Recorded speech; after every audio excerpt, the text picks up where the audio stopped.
मंडला जिले के जगमंडल अंजनिया के अंतर्गत आने वाला कैकैया बीट, जहां हजारों की संख्या में अजगर पाए जाते हैं।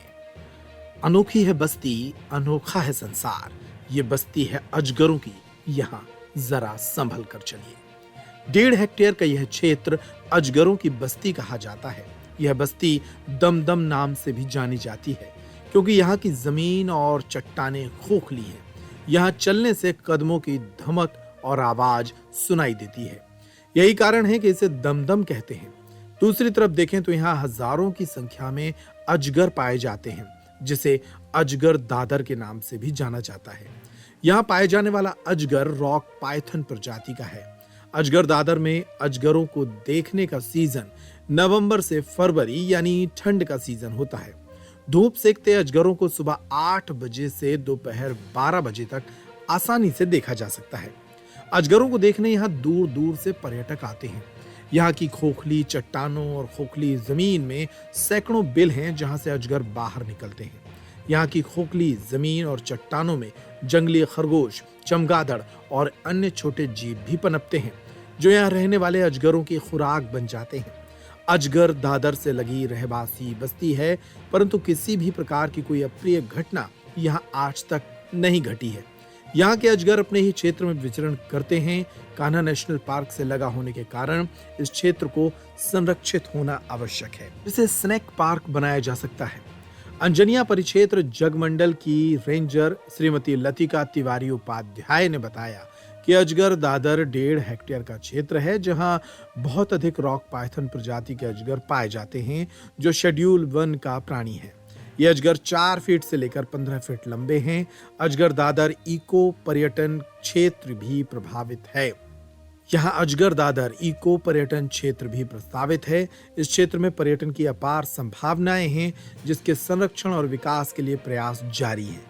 अजगर दादर जो क्षेत्र है, इसके लिए हमने अपने परिक्षेत्र स्तर से एक प्रोजेक्ट यहाँ इस क्षेत्र को इको पर्यटन विकास केंद्र के रूप में विकसित करने के लिए भेज रखा हुआ है, और हमें आशा है कि MPEDB से यह बहुत जल्दी सैंक्शन हो जाएगा और फिर हम इस क्षेत्र को एक नए रूप में देख पाएंगे।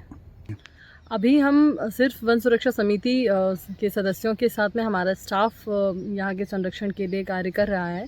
तो जितना ज़्यादा होता है हम लोगों को इस चीज़ से जागरूक करने की कोशिश करते हैं कि उनके द्वारा ये जो लिटर फैलाया जाता है, बॉटल्स छोड़ दिए जाते हैं या खाने के बाद में पाउचेस हैं पैकेट चिप्स के, ये सब छोड़ दिए जाते हैं, तो इससे वन्य प्राणियों को और वनों को नुकसान पहुँचता है। यह हम अपने स्तर से प्रयास करते हैं। इवन हम जो भी पर्यटक आते हैं उन्हें ऐसा करने से रोकते भी हैं। इसके अलावा यदि कोई करता है और पाया जाता है तो फिर उनके ऊपर वैधानिक कार्यवाही प्रॉपर की जाती है। उन्हें पहले समझाया जाता है, वार्निंग दी जाती है। अगर नहीं मानते हैं लोग और रिपीटेटिवली करते हैं तो फिर उन पर वैधानिक कार्यवाही की जाएगी। परंतु ऐसा देखा गया है कि यहाँ लोगों के समझाने से लोग समझते हैं, क्योंकि उन्हें अजगर दादर से एक मोह है, क्योंकि देखते हैं एक लगाव है इस क्षेत्र के लोगों को।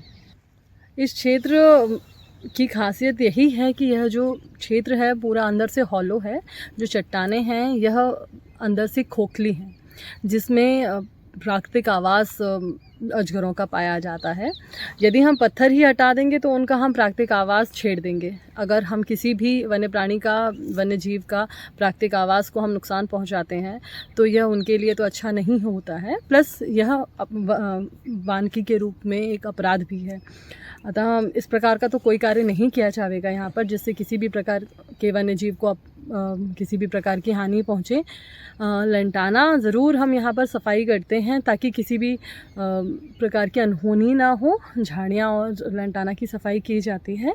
इसके अलावा जो बात चल रही है इसको इको पर्यटन विकास केंद्र के रूप में विकसित करने की, तो वो एक अलग प्रोजेक्ट भेजा गया है यहाँ से कि एक यहाँ ट्यूबलर स्ट्रक्चर बनाने के लिए हमने प्रस्तावित किया हुआ है, जिसमें कि एक पारदर्शी ट्यूब नुमा संरचना रहेगी, जिसमें से लोग होते हुए जाएंगे, जो कि साउंड प्रूफ रहेगी।